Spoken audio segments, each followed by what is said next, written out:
Sir, उद्बोधन की शुरुआत में आपने रानी पद्मिनी का जिक्र किया, जिनका पीहर जैसलमेर बताया था। कौन सी रानी पद्मिनी थी? इन्होंने जोहर किया। सर, आज का जो कार्यक्रम था वो क्या कुछ रहा, उसके बारे में बताइए। आज का जो कार्यक्रम था, क्या कार्यक्रम था और किस तरह महिला समूहों को जो है वो सरकार प्रोत्साहन देकर आगे बढ़ना चाहती है? ऋण की जो योजना राजस्थान ग्रामीण मथुरा बैंक जो लगातार राजस्थान के क्षेत्र में काम कर रहा है और ये स्वयं सहायता समूह के लिए आज लगभग 1786 महीनों को ऋण उपलब्ध करवाया है। उस स्वयं सहायता समूह से उपयोग करके अपनी आमदनी बढ़ाई। सर, जैसलमेर के ग्रामीण क्षेत्र में जो स्कूल हैं उनकी ढांचागत स्तर पर काफ़ी स्थिति खराब है, तो ऊपर से फंड्स की दिक्कत है या प्रशासनिक स्तर पर कुछ गड़बड़ी है? देखो क्या है, 5 साल में कांग्रेस ने शिक्षा का ढांचा न तो स्कूल की बिल्डिंग बनाई, न उनकी मरम्मत की, और उसके साथ साथ उन्होंने स्कूल खोले तो उसमें अध्यापकों के पद भी सर्जित नहीं किए। पद सर्जित किए नहीं तो लगाए ही नहीं।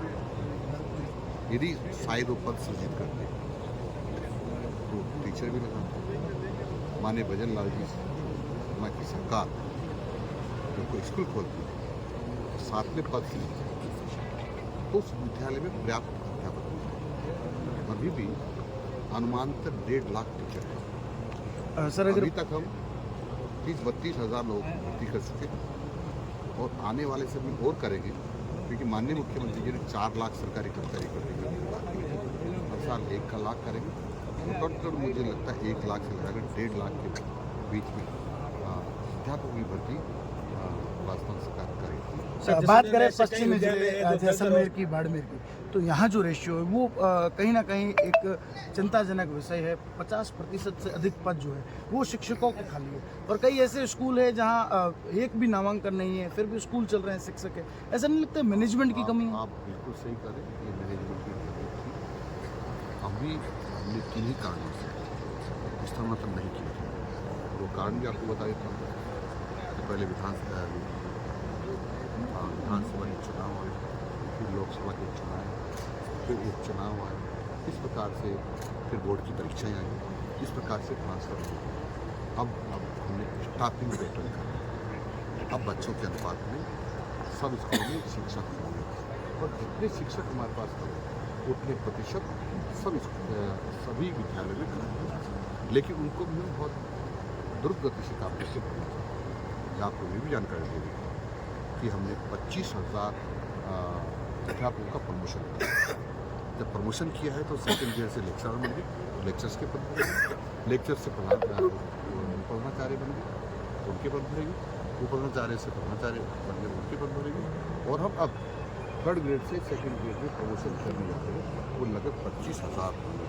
उसके कारण से 2nd ग्रेड को भी बढ़ाएंगे कि हम और 3य श्रेणी के टीचर्स को भरने का हमारा प्रयास जारी है। कई स्कूलों में अभी भी देखने को मिलता है कि जो धार्मिक जो वस्त्र का है या फिर धार्मिक जो रूप धारण कर शिक्षक भी पहुंचते हैं, कई जगहों पर विद्यार्थी पहुंच रहे हैं, उसको लेकर एक नियम कानून की बात बार-बार सामान्य वेश में पहुंचना पड़ेगा, मर्यादित पोशाक में पहुंचना पड़ेगा, अन्यथा उनके खिलाफ शिक्षा विभाग सख्ती से कार्य करेगा। पंचायती राज की अगर बात करें तो इस साल राजस्थान पूरे में इंद्रदेव मेहरबान रहे, काफ़ी बरसात भी हुई, लेकिन उसके बावजूद कई राजस्थान के ऐसे जिले हैं जहां सैकड़ों की तादाद में बारिश के पानी के जल भराव के बीच नाड़ी खुदाई और करोड़ों रुपए का अपव्यय हुआ है। तो उस पर किस तरह जांच की बात की जाए? क्योंकि कांग्रेस पर भ्रष्टाचार के आरोप है, लेकिन बीजेपी भी उसी तरह काम कर रही है। हमको देंगे तो या कोई भी देगा तो उसकी जाँच कर सकते हैं, ऐसे आम जाँच हम नहीं कर सकते। Sir, 3rd grade teacher transfer के ऊपर सरकार का कोई पॉलिसी ला रही है? मैं स्पष्ट कर दूं, कोई भी 3rd ग्रेड कर्मचारियों के ट्रांसफर जिले के बाहर नहीं हो, 2nd ग्रेड के ट्रांसफर संभाग के बाहर नहीं हो, और 1st ग्रेड के ट्रांसफर राजस्थान भर में हो सकते हैं। फिर भी उनकी समस्याओं को ध्यान में रखते हुए माननीय मुख्यमंत्री इसको निर्णय करने वाले हैं। वो जो भी निर्णय करेंगे उसकी पालना हमको करनी है।